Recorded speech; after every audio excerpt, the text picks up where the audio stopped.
Today we will read class 4th looking around book NCERT and the topic is second chapter today year to year. आपको सबको पता ही होगा year two year, अगर हमारे पास year ना हो तो क्या हम सुन सकते हैं? नहीं ना। तो फिर वही है, मतलब अगर सारा काम बिना सुने तो कोई काम हो ही नहीं सकता है। तो इसीलिए हमें ईयर बहुत इम्पोर्टेंट है, चाहे जानवर हो चाहे इंसान हो, ईयर बहुत इम्पोर्टेंट है। तो फिर इसीलिए हम देखेंगे ये चैप्टर सेकंड में, बच्चों की क्लास 4th के चैप्टर में ईयर टू ईयर चैप्टर है, जिसमें कि हम इस चैप्टर के बारे में पढ़ेंगे। Are these animal looking funny? क्या ये जानवर फनी दिख रहे हैं? The artist has got down ear wrong ear on the head of the animal. Give the correct of the ear animal in the space of the given below. देखिए, ये जितने भी जानवर हैं सबके ईयर्स अलग अलग जाके लगे हुए हैं। जैसे ये हाथी है तो हाथी पे चूहे का ईयर आके लगा हुआ है। ये जिराफ है, जिराफ पे हाथी का ईयर आके लगा हुआ है। और फिर ये कुत्ता है तो इस पर रैबिट का ईयर आके लगा हुआ है। तो बस इस क्वेश्चन में हमें यही करना है, एनिमल और उसका ईयर। तो पहला है ईयर एलिफेंट का, माउस पे आके लगा है तो हम लिख देंगे माउस। फिर रैबिट का जिराफ पे आके लगा है तो जिराफ, रैबिट के ऊपर जिराफ का लगा है तो जिराफ, ठीक है। क्या माउस पे डॉग का लगा है तो डॉग, ऑलराइट। फिर जिराफ का एलिफेंट पे लगा है तो एलिफेंट, ओके। फिर डॉग का रैबिट पे लगा है,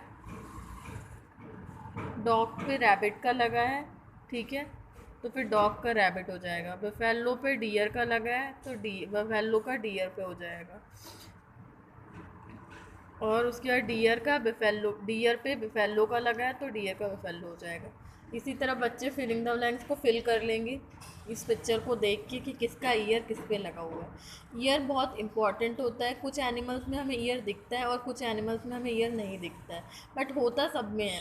ह्यूमन बींग्स में एनिमल ईयर जो होता है वो आराम से दिख जाता है।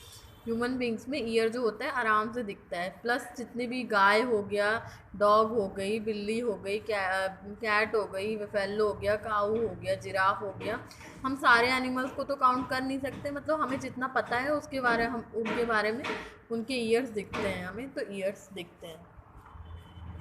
अब देखिए दूसरा क्वेश्चन है हमारा, different animal have different kinds of year. ठीक है, डिफरेंट एनिमल्स के पास डिफरेंट काइंड के ईयर होते हैं। Among the animal give the below which one of have the year that you can see in which the animal can you see the year, right the table. ये पूरे box में बताना है कि किसका आप ईयर देख सकते हैं और किसका ईयर होते सभी के पास है। बस कुछ वर्ड्स में, कुछ जानवरों में ऐसा होता है होल्स होते हैं और वो फैचर, जैसे बर्ड्स होगी उनमें ईयर सब में होता है। पीजन में भी ईयर होगा, वो सुन सभी सकते हैं। पैरट में भी ईयर होगा, बस वो होल टाइप होता है और उनकी फैचर से छुपा हुआ होता है। ऐसा हम नहीं बोलेंगे कि ईयर किसी का होता ही नहीं, ईयर होता है लेकिन हमें दिखाई नहीं देता है। इस चैप्टर का ये मतलब है, ठीक है। तो animal whose ear we can see, first box में दिया है कि animal whose ear we can see, animal जिसका हम ईयर देख सकते हैं। और दूसरा animal whose ear we can't see, animal जिसके हम ईयर्स नहीं देख सकते हैं। तो पहला है, देखो डियर है, डियर के ईयर दिखते हैं ना, तो दिखते हैं तो हम इस वाले बॉक्स में लिख देंगे। डियर के एनिमल दिखता है, डियर के ईयर्स दिखते हैं ना, तो हम देखेंगे इस वाले बॉक्स में लिखेंगे dears animal we can see. उसके बाद क्या है, फ्रॉग, फ्रॉग।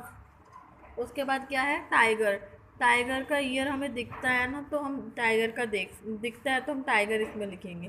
पिग का हम लोग देख सकते हैं ना, तो पिग हम इसमें लिखेंगे। फ्रॉग, फ्रॉग का ईयर हम देख नहीं सकते हैं ना, तो हम इसमें लिखेंगे, ठीक है। स्पैरो, स्पैरो का ईयर होल टाइप का होता है पर लेकिन हमें दिखता नहीं है, तो इसीलिए हम स्पैरो इसमें लिखेंगे।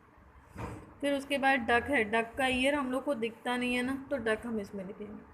फिर फिश, फिश की ईयर होती है लेकिन हमें दिखती नहीं है, तो फिश हम इसमें लिखेंगे। Animals who years can't see, ठीक है। उसके बाद है बोफेलो, बोफेलो की ईयर हमें दिखती है ना, तो फिर हम इसमें लिखेंगे animal whose ear can see. उसके बाद है आंट, आंट की ईयर हमें नहीं दिखती है ना, तो हम आंट इसमें लिखेंगे। स्नैक, स्नैक की ईयर होती है बट हमें दिखती नहीं है, तो फिर हम स्नैक इसमें लिखेंगे। उसके बाद एलिफेंट, एलिफेंट की ईयर हमें दिखती नहीं है ना, एलिफेंट की ईयर हमें दिखती है ना, तो हम एलिफेंट इसमें लिखेंगे, ठीक है।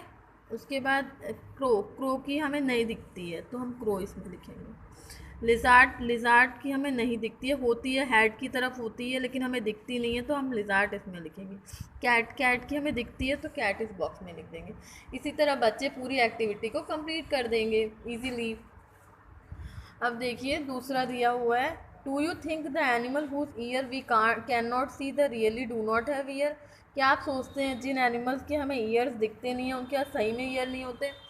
ऐसा नहीं है, उनके पास ईयर होते हैं बस वो हमें दिखते नहीं है, वरना वो कैसे सुन सकते हैं? जैसे पैरट है, पैरट का ईयर तो हमें दिखता नहीं है लेकिन हम उसे राम राम बोलना सिखाते तो वो तो राम राम बोलना सीख जाता है। अगर ऐसा होता तो फिर तो वो बोल ही नहीं पाता। Example, as a example I am giving you, ठीक है। Let us observe this picture. अब हम इस पिक्चर को देखेंगे। देखिए इस पिक्चर में 7-8 एनिमल दिए हुए हैं। अब हमें इन्हें बताना है कि ये इनकी ये एनिमल कौन कौन से हैं। Name the animal in the picture. ये 7-8 एनिमल के, पहला क्या है हैन, दूसरा क्या है स्पैरो, तीसरा क्या है पैरट, चौथा क्या है डक, पांचवा क्या है क्रो, इसे मॉस्किटो है शायद, और ये फ्रॉग है। तो ये हम इस क्वेश्चन में लिख देंगे। Can you see their ear? No. We mostly किसी भी जानवर का ईयर देख सकते हैं? नहीं। ईयर सबके पास है लेकिन हम देख नहीं सकते, सबके ईयर फैदर्स में छुपे हुए हैं, फैदर्स में छुपे हुए हैं। They all have ear even though we can not see them. Yes, इनके सबके पास ईयर है पर हम देख नहीं सकते हैं इनको, ठीक है। ये सही है।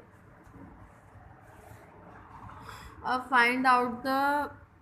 find out other animals which have the ears we cannot see them, write their name। अब ऐसे एनिमल्स के नाम लिखो जिनके क्या कहते हैं ईयर्स होते हैं पर हम देख नहीं पाते हैं। फ्रॉग हो गया, स्पैरो हो गई, डक हो गया, फिश हो गया, आंट हो गया, लिजार्ड हो गया, ठीक है। ये हो गए सारे एनिमल। अब ये आज का टॉपिक यही ख़त्म करती हूँ। Thank you. Please like and subscribe this channel.